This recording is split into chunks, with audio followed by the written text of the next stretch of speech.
Have you recently been thinking to yourself, why does this always happen to me? Why now? You feel like the whole world is against you, like everything is piling up and there's no way out. All you want is for one good thing to happen, just one moment of relief that could reset everything. It's like you're stuck in this endless cycle, powerless and at the mercy of your circumstances, and you're unable to break free. Now, I'll tell you something fundamental. It's entirely human to feel this way for a moment, but and here's the crux of it. You have to be able to recognize that lingering in such a mindset is not only unproductive, but it's also deeply destructive. Because when you adopt the mindset of the perpetual victim, you tend to believe that life is merely happening to you and that outside forces alone are responsible for your problems. And then it doesn't stop just there. That fleeting event, it lives rent free in your mind, and you're replaying it over and over until it stops being just an event and morphs into this narrative by which you define yourself. You're no longer someone who just lost a job, someone who was betrayed, someone who maybe grew up without support. No, you become the person who is always unlucky, the one who can't trust, or the one who never had a chance to begin with. And then the story that you tell yourself, it starts and ends with that one experience. You're basically what you're doing is that you're putting yourself into a box. Maybe you don't even realize that you're doing this, and it's so easy to get stuck in that loop, but it's definitely not where you want to be. Because the hard truth is that when you let an event like this define you, you give it all your power. You become trapped, living in the shadow of what happened instead of the light of what could be. You're saying that this is who I am, I can't change.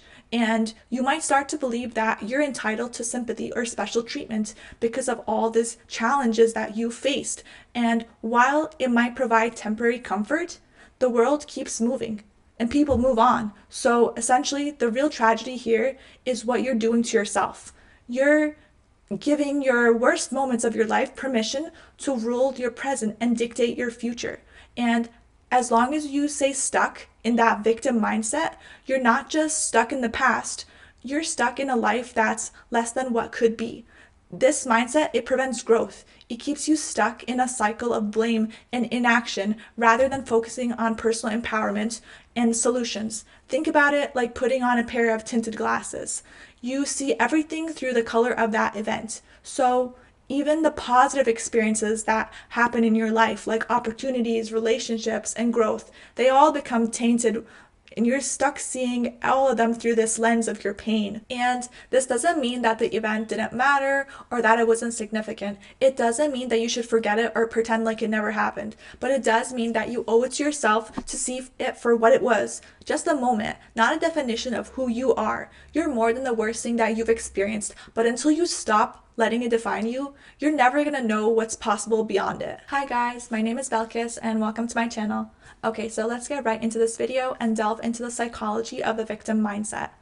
At the core of the human experience is the ego, that deep primal sense of self. The ego wants to feel special, important, even better than others. It craves superiority. It seeks itself through validation of physical appearance, material possessions, social status, accomplishments, and so on. But what happens when you don't provide the so-called wins that the ego craves? It doesn't just give up. Instead, it shifts its focus to victimhood. And through adopting this victim identity, the ego is now able to convince itself that it's not inferior, but rather it's special. It's really a cunning move. It says, look at all I've been through. Look at what's been done to me. No one has it as hard as I have. And pervasively, this becomes a form of superiority, whether it's real or imagined. And this narrative becomes your new identity, and your ego thrives on it. This is why victimhood can feel so enticing for people.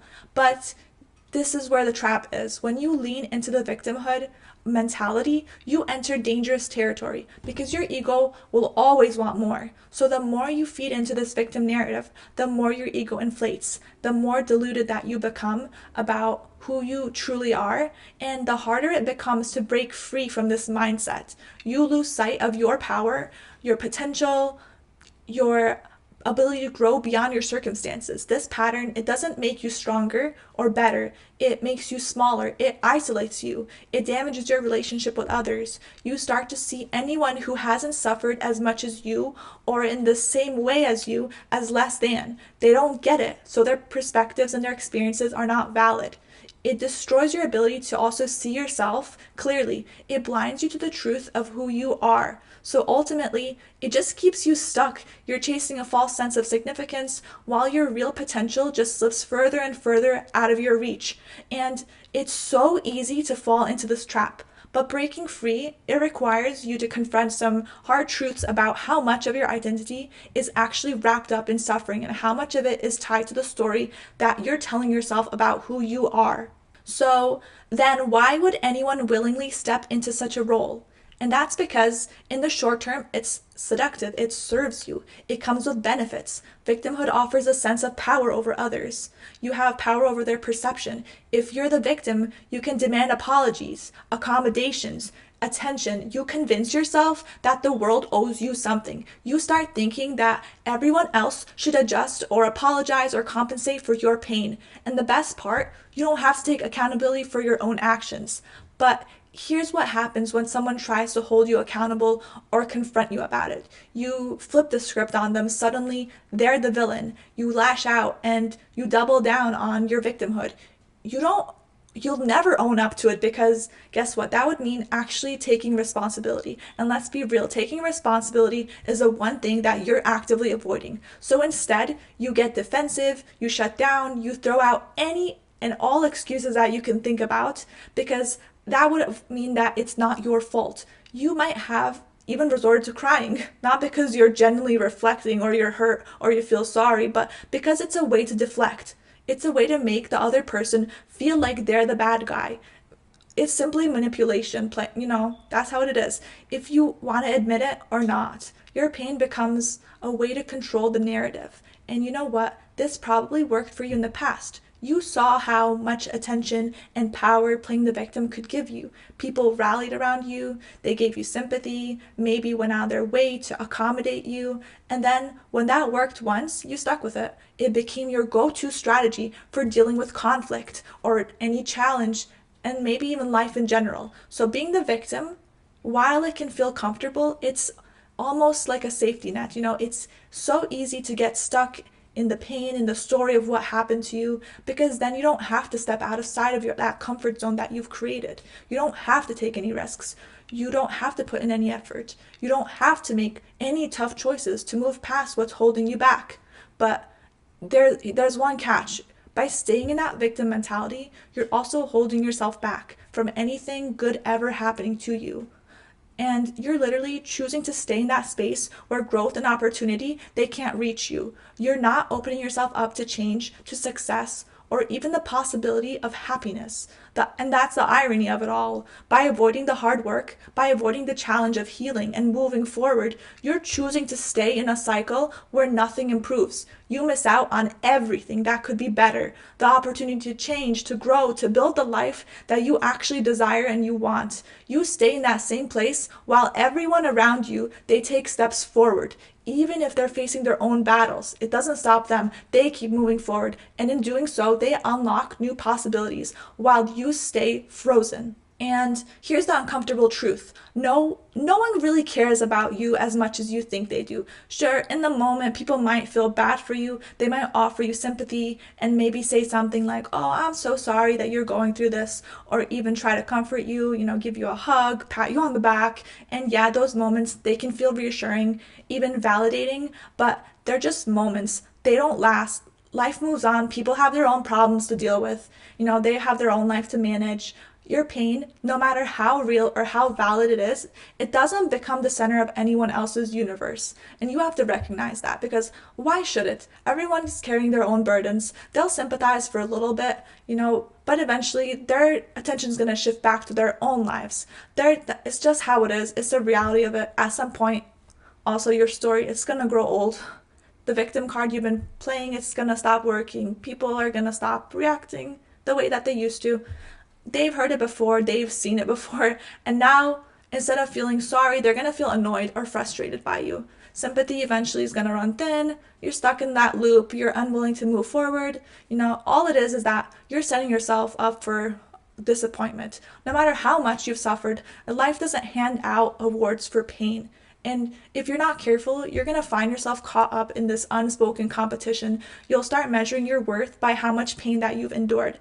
And you'll convince yourself that it somehow sets you apart in a meaningful way when it really doesn't. So, what you need to do is to ask yourself, is that really how you want to define your life? By how much you've suffered?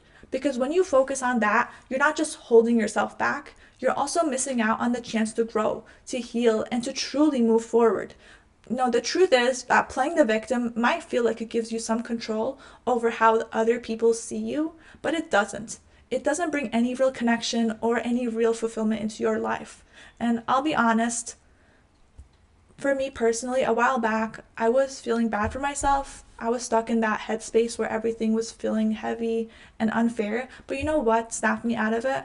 I had a rotation at an ICU, and every single day I saw people who were clinging to life, families holding on to hope in situations where there wasn't always a happy ending. And it made me realize that no matter how hard life gets, I'm not, and I will never be the one person with the most problems. That experience gave me perspective. It's so easy to get caught up in your own pain, in your own struggles, and to convince yourself that no one has it worse. But the truth is, there's always going to be someone out there dealing with something far more difficult, something maybe unimaginable. And that it doesn't mean that your pain isn't valid. It just means that it's not your whole story. And for me, seeing that, it really made me realize that I had a choice. I could keep wallowing my own challenges, or I could take a step back and look at the bigger picture and start focusing on what I could do to make myself better. And that's when everything starts to shift. Sometimes all it takes is seeing the world outside of your own bubble to remind yourself that your struggles, while they are real, they don't define you, and they definitely don't have to hold you back. So it's extremely important to realize that struggle is absolutely a universal experience because life is unpredictable and you're surrounded by both people and circumstances that are completely outside of your control.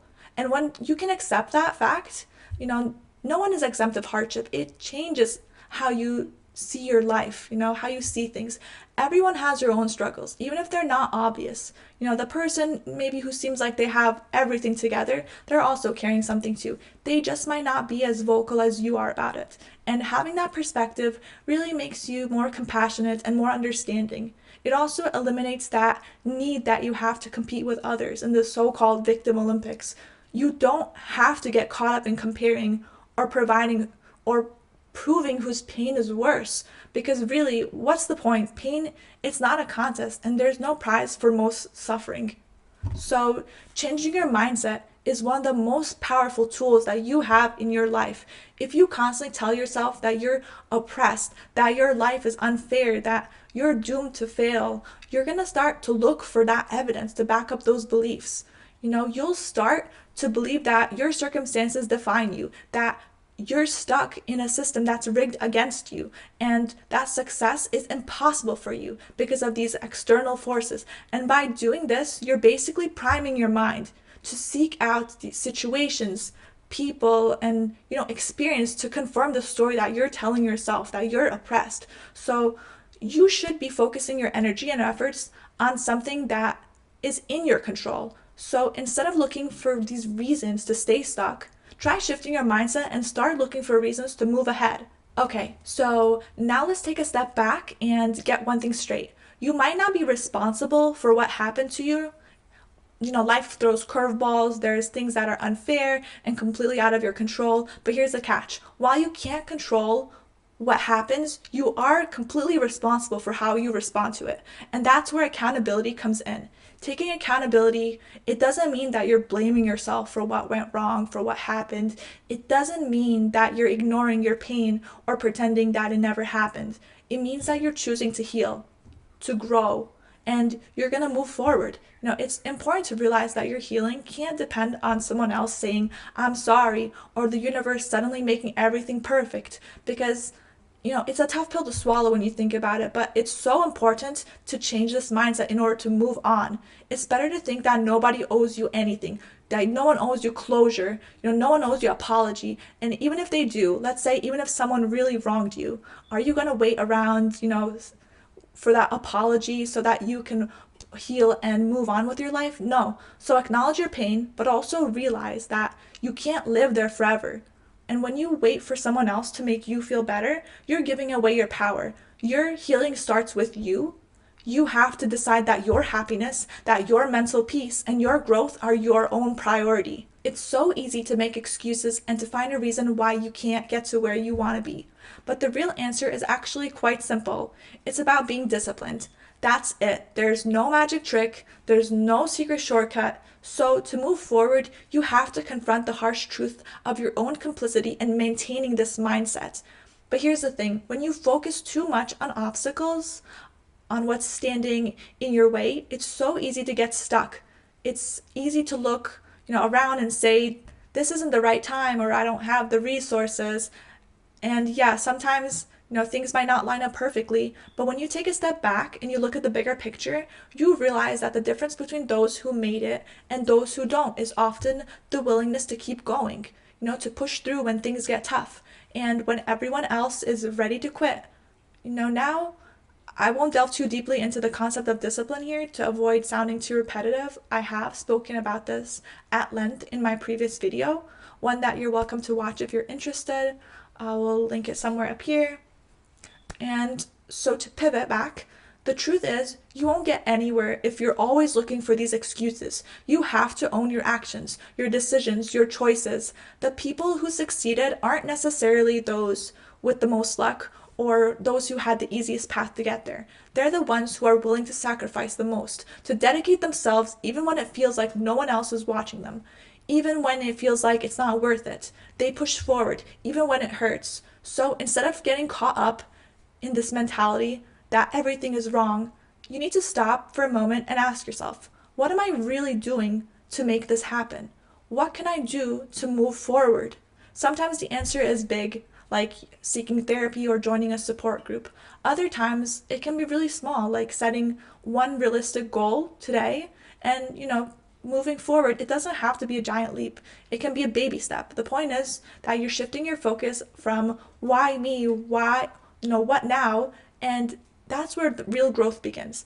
The effort you put in today and the sacrifices that you make now, they'll pay off down the line. And the best part, that feeling of achievement, of knowing that you worked hard for it, it's so much more rewarding than any excuse or shortcut will ever be. So stop looking for excuses and start focusing on the effort because it's going to make all the difference.